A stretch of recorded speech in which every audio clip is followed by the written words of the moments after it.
my name is Ava. I am 28 years old, and this is my story. I live in a small city where everyone knows everyone. My family is wonderful. They love me very much. But they have one big dream for me. They want me to get married. For them, a husband is the most important thing for a woman.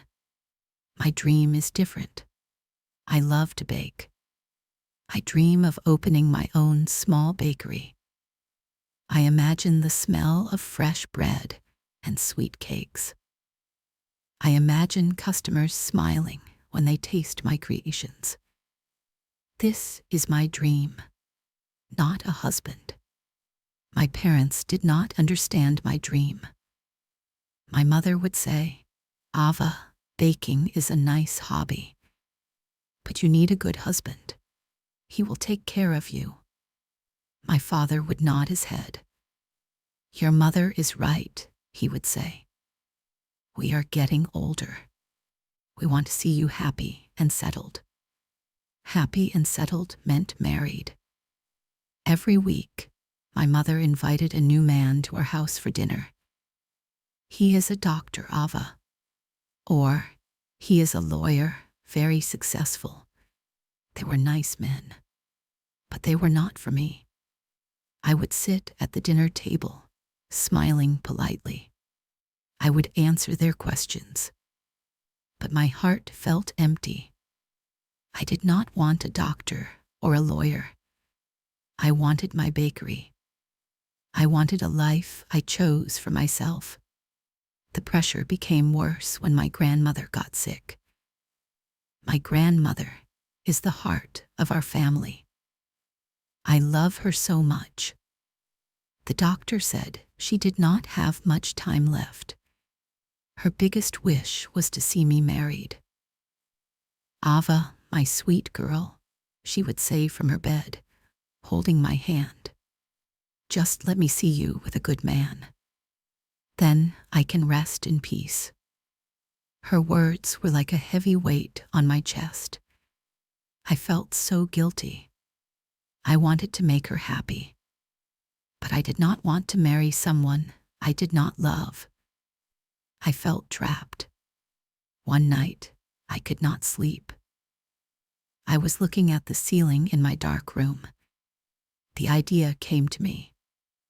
It was a crazy idea, a wild idea, a stupid idea. What if I pretended? What if I found someone to be my fake husband? Just for a little while. Just until my grandmother felt happy. Then, when she was gone, I could end the lie. My family would be sad about the divorce, but my grandmother would have her final wish. It seemed like a solution. A terrible, complicated solution. But it was the only one I could think of. The next day, my heart pounding with fear and a little bit of crazy hope, I started my search. I was going to hire a husband. Finding a man to pretend to be your husband is not easy. I felt so strange. I went online. I searched for actors for hire. I felt like I was doing something illegal. My hands were shaking as I clicked on a website. It was a site for struggling actors, people who needed small jobs to pay their bills. There were many profiles, photos of men smiling, men looking serious. I scrolled through them for hours. My head started to hurt. This was a bad idea, a very bad idea. I was about to close my computer. Then I saw his picture. His name was Leo. He was not smiling like the other men. He looked a little bit sad, but his eyes were kind, very kind. His profile said he was a theater actor. He loved Shakespeare. It said he was reliable and professional. I looked at his picture for a long time. There was something about him, something that felt safe. I took a deep breath. I wrote him a message. I explained my situation. I tried to make it sound like a normal business request. I felt my face turn red as I typed. I offered him a lot of money. The money I had saved for my bakery. The thought made my heart ache. But I had to do this for my grandmother. I sent the message, and then I waited. He replied the next day. He said he understood. He said he could do it. He agreed to meet me at a small coffee shop. When I walked into the coffee shop, he was already there. He was sitting at a table in the corner. He looked just like his picture, maybe a little taller. He stood up when he saw me. He smiled a small, gentle smile. "Ava?" he asked. I nodded. I was too nervous to speak. We sat down. It was very awkward. I didn't know what to say. He was the one who spoke first. "This is an unusual job," he said, his voice calm. "Tell me everything." So I did. I told him about my family, about their pressure. I told him about my dream for a bakery. And I told him about my sick grandmother. A tear rolled down my cheek when I talked about her. I wiped it away quickly. I did not want to cry in front of a stranger. He listened patiently. He did not interrupt. He just looked at me with those kind eyes. When I finished, he was quiet for a moment. "I will do it," he said. "Your grandmother deserves to be happy." We made a deal. We wrote a contract on a napkin. It felt silly, but also serious. He would be my loving boyfriend, then my fiancé, then my husband. We decided on a story for how we met. We met at a bookstore. We both reached for the same book. It was a simple, romantic story, something my mother would love. We practiced our story. We decided on our favorite things as a couple, our favorite movie, our favorite song. It was like preparing for a play, a very important play. The first performance was in 2 days. He was going to meet my family. The day Leo was supposed to meet my family, I felt sick. My stomach was in knots. What if they didn't believe us? What if he said the wrong thing? What if I forgot our story? I changed my clothes 3 times. Nothing felt right. Leo arrived right on time.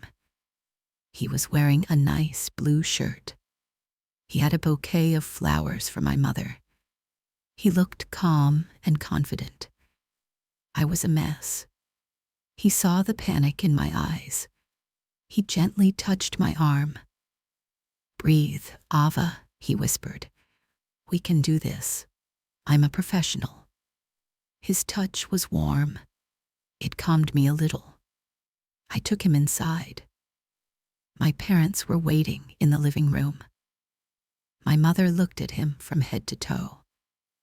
My father looked at him with a serious face. I introduced him. "Mom, Dad, this is Leo." Leo smiled his charming smile. "It's so wonderful to finally meet you," he said. He gave my mother the flowers. She was surprised and pleased. He shook my father's hand firmly. "Sir, Ava has told me so much about you." He was a brilliant actor. He was perfect. During dinner, he was amazing. He told them our story about meeting in the bookstore. He told it with so much detail, Even I almost believed it. He talked to my father about sports. He complimented my mother's cooking. He asked them questions about their lives. He made them feel important. He made them laugh. I watched him. I saw my parents relax. I saw them smile. For the first time, they were not looking at a candidate for their daughter. They were looking at a man they liked, a man who seemed to love their daughter. After dinner, we went to visit my grandmother. She was awake, sitting up in her bed. When she saw Leo, her eyes lit up. He walked over to her bed. He knelt down beside her. He took her frail hand in his. "It is an honor to meet you," he said softly. He spoke to her with such respect, such kindness. He told her how much he loved me. He promised her he would always take care of me. My grandmother looked at me. Her eyes were filled with tears of joy. "He is a good man, Ava," she whispered to me. "A very good man." I felt a mix of feelings, relief, because she was happy, and a deep, painful guilt. I was lying to her. We were all living in a beautiful lie. The lie continued, and it grew bigger every day. Leo and I had to be seen together. We went on dates. We walked in the park, holding hands. It felt strange. His hand was big and warm around mine. We went to restaurants where my parents' friends might see us. We had to look like a happy couple. We had to laugh. We had to look into each other's eyes. At first, it was just acting. I would think, okay, now I should smile. Or now I should touch his arm. But sometimes, I forgot I was acting. Sometimes, his laugh was so real, I would laugh for real too. Our phone calls were part of the act. We had to talk every evening. My mother might ask what we talked about. So we talked. At first, we just planned our next date. Or we went over our story again. But after a few weeks, we started to really talk. He would ask about my day. I would ask about his auditions. He told me about his dream. He wanted to be a great actor on a big stage in London or New York. He told me about his failures, the jobs he didn't get. He was often lonely, just like me. I told him more about my bakery. I described the cakes I wanted to make. He listened.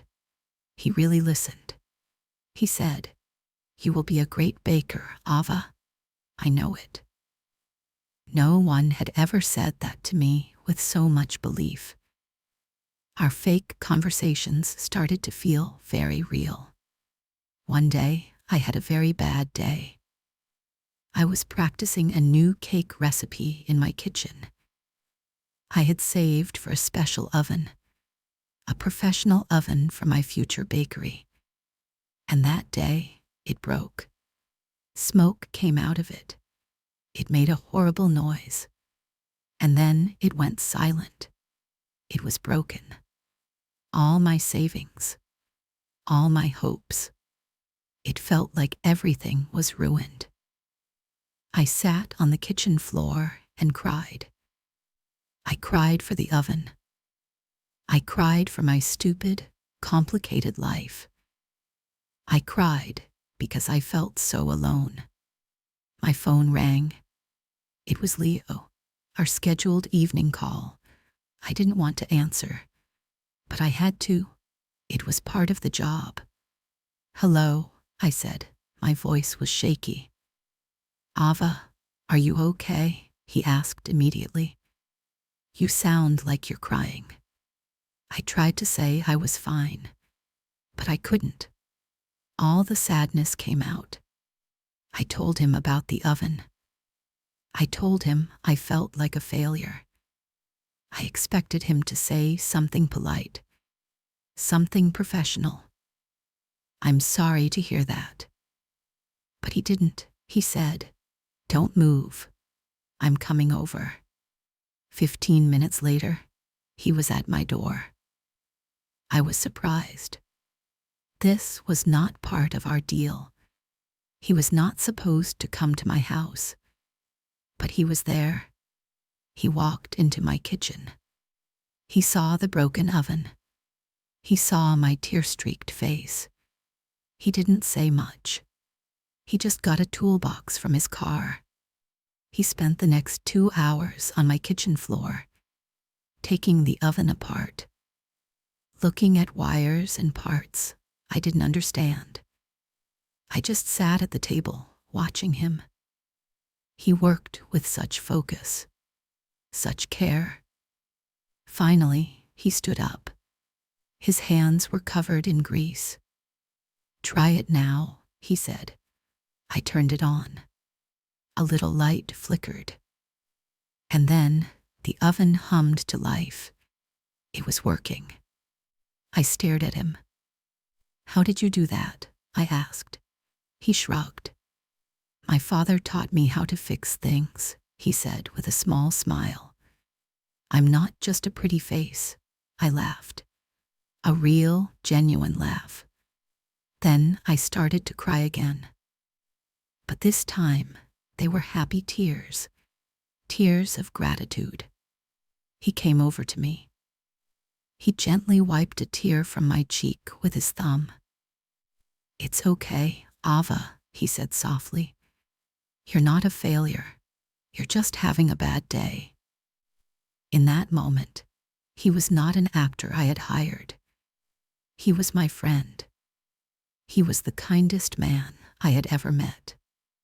And my heart did something strange, something I had not planned for. It started to fall for my fake husband. The family, of course, was very happy with our relationship. Too happy. Soon, they started talking about the next step. A wedding. "Your grandmother doesn't have much time," my mother said to me one afternoon. "Let her see you as a bride, Ava. Please." The word wedding sent a new wave of panic through me. This was getting too real, too big. I talked to Leo about it. "We can't get married," I said. "That's crazy." He was quiet. "I know," he said. "But your grandmother." He didn't finish the sentence. He didn't have to, I knew. We went to visit my grandmother again. She was weaker now, but her eyes were still bright. She held our hands. She pulled a small, old box from her bedside table. "This was my mother's ring," she said. She opened the box. Inside was a simple, beautiful gold ring. "I want you to have it, Ava, for your wedding." She looked at Leo. "You will put this on her finger. You will make her your wife." It was a deeply emotional moment. Leo looked at the ring. Then he looked at me. His eyes were filled with a feeling I couldn't understand. It didn't look like acting. He took the ring from the box. He promised my grandmother he would. I felt the lie crush me. We were giving this dear woman false hope. But when I saw the pure joy on her face, I knew we couldn't stop. We had to go through with it. We had to have a fake wedding. The wedding was small, just our family in a little chapel. I wore a simple white dress I bought online. Leo wore a dark suit. He looked very handsome. As I walked down the aisle with my father, I felt like I was outside my own body, watching a movie of someone else's life. My mother was crying happy tears. My father looked so proud. My grandmother sat in a wheelchair in the front row, her face glowing with happiness. Then I was standing in front of Leo. The priest was saying words, beautiful words about love and commitment. I looked at Leo. He was looking at me. His kind eyes seemed to be telling me, "It's okay. I'm here." When it was time to say our vows, my voice was a whisper. I said the words. "I Ava take you, Leo." Then it was his turn. His voice was strong and clear. He said the words as if he meant every single one. Then he took the ring, my great-grandmother's ring, and he slid it onto my finger. It fit perfectly. "With this ring, I thee wed," he said, and he leaned in and kissed me. It was a soft, gentle kiss, just for a moment. But in that moment, in that quiet chapel, everything felt real. My heart was not acting. It was beating so fast, I thought it would break. I was married to a man I had hired, and I was falling in love with him. After the wedding, the next logical step was for us to live together. It was expected. My family helped us find a small apartment. It was cute. It had a small balcony, but it was another layer of our lie. It made everything more complicated. We had to pretend to be a real married couple. We had 2 bedrooms, my room and his room. That was our secret. To the world, we shared a life. Inside the apartment, we were just 2 people living a lie. But living together changed things. We were no longer just meeting for scheduled dates. We were seeing each other every morning, every evening. We started sharing meals. I would cook dinner. He was not a good cook, but he always did the dishes. He never complained about my food like the men my mother introduced me to. He always said, "This is delicious, Ava. Thank you." We would sit at our small kitchen table and talk for hours. We talked about everything. Our childhoods, our fears, our dreams. I learned that his parents died when he was young. He grew up with his aunt. He always felt a little bit like an outsider. Acting was his way of becoming someone else, of finding a place to belong. I understood that feeling. I felt like an outsider in my own family sometimes. He understood my passion for my bakery. He encouraged me. "You should start small," he said one night. "Bake from home. Sell at the local market. I can help you." He became my biggest supporter. He helped me create a business plan. He tasted all my new recipes and gave me honest feedback. He even helped me build a small website for Ava's Bakery. He was my partner. In the lie, yes, but he was also becoming my partner in life, my best friend, and the feelings grew. I loved the way he would hum when he was fixing something. I loved the way his eyes would light up when he talked about a play he loved.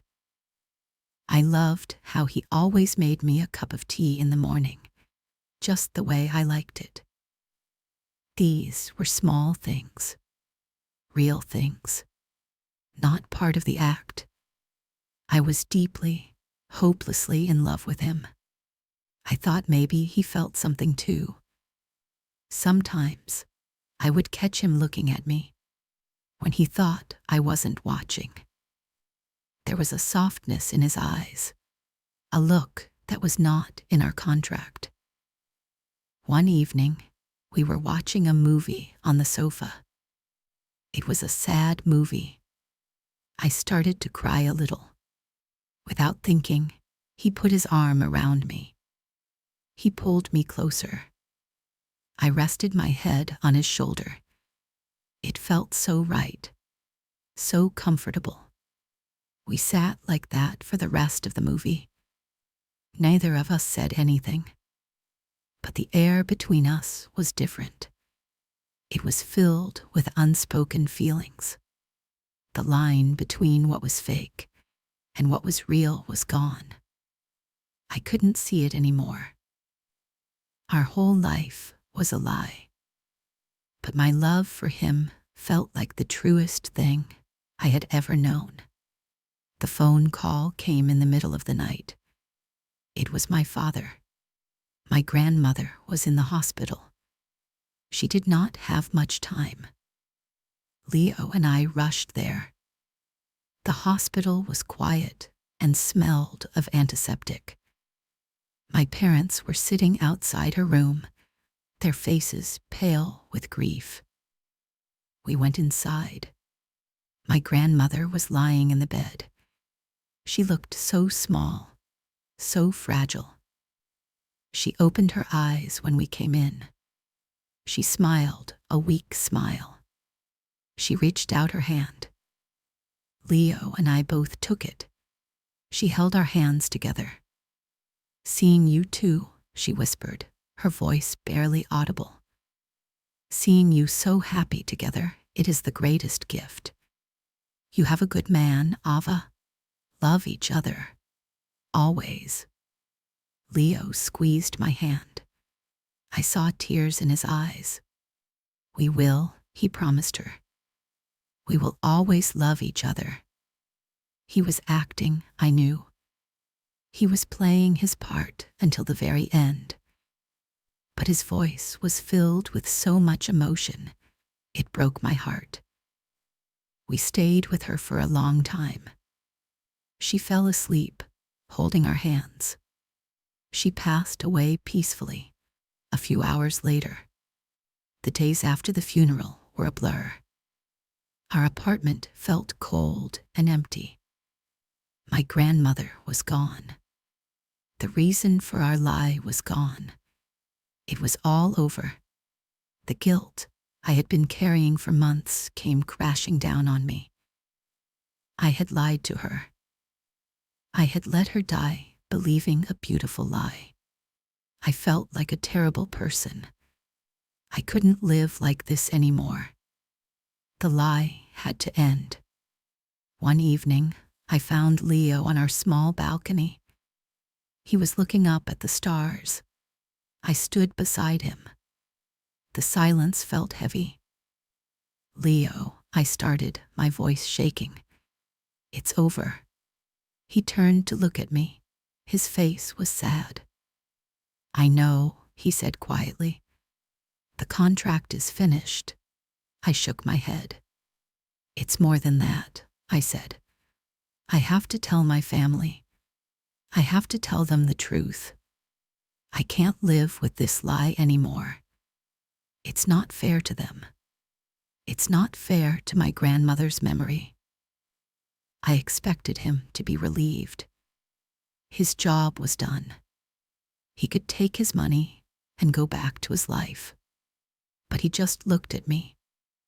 His kind eyes were searching my face. "Okay," he said. "I will be there with you when you tell them.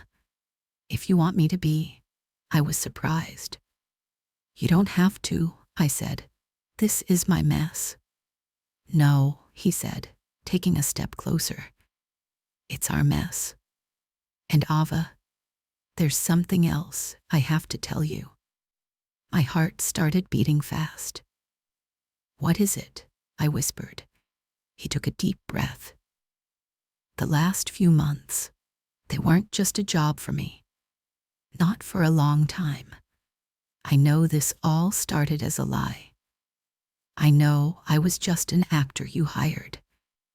But my feelings for you, they are not an act. I have fallen in love with you, Ava. I love you. The world stopped. The sounds of the city disappeared. I just stared at him. Was this another line? Another part of the performance? But I looked into his eyes, and I saw the truth. The same truth that was in my own heart. Tears streamed down my face. I love you too, Leo, I whispered. I think I have for a long time. He pulled me into his arms. He held me so tight. It felt like coming home. But then I pulled away. But how can this work? I asked, my voice filled with confusion. Everything we have is built on a lie. My family, they will hate us. He held my face in his hands. Then we will tell them the truth, he said. And we will start over, for real this time. No more contracts, no more lies, just you and me. The next day, we told my parents everything. We sat them down in their living room, the same room where Leo had first charmed them. And we confessed.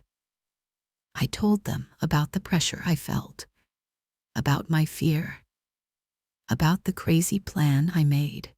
I cried. Leo held my hand the whole time. He told them he was sorry for deceiving them. He told them it started as a job, but it became real. He told them he loved me. My parents were silent for a long time. My mother's face was filled with hurt. My father's face was filled with anger. You lied to us, my mother finally said, her voice trembling. You lied to your grandmother on her deathbed. The words hurt more than anything. I know, I cried, and I will be sorry for that forever. But the love Leo and I have is real. That is the one true thing that came out of this mess. It was a long and difficult conversation. There was shouting. There were more tears. My parents felt betrayed, and I understood. But through it all, Leo stayed by my side. He didn't run away. He faced their anger with me. In the end, they didn't forgive us. Not that day. They just told us they needed time. Leo and I left my parents' house holding hands. The future was uncertain, but we had each other, and we had the truth. We decided to start over, for real. He moved out of the apartment. We started dating, real dates. We got to know each other without any lies. It was beautiful and simple. Slowly, my parents started to see that our love was genuine. They saw how happy I was, how supportive Leo was. It took many months, but they started to talk to us again. They started to forgive. I never opened a big bakery, but with Leo's help and encouragement, I started small. I started Ava's Bakery from my own kitchen. I sell my cakes at the local farmer's market every Saturday. Leo is always there with me. He helps me set up my stall. He tells every customer that my cakes are the best in the world. He is still an actor. He gets small parts in local plays. I go to every single one. I am his biggest fan. My life is not what I planned. It started with a lie, a big, complicated lie. I made a mistake. I hurt the people I love. But somehow, through that mess, I found something true. I found real love, and I found myself. If you are listening to my story, maybe you feel trapped or scared. Maybe you think you have made a big mistake. Life can be very complicated. But please, be brave. It is never too late to tell the truth. It is never too late to start over. Honesty is scary, but living a lie is harder. Find your truth. Find your voice. You can do this too. Your story is not over yet. Keep going.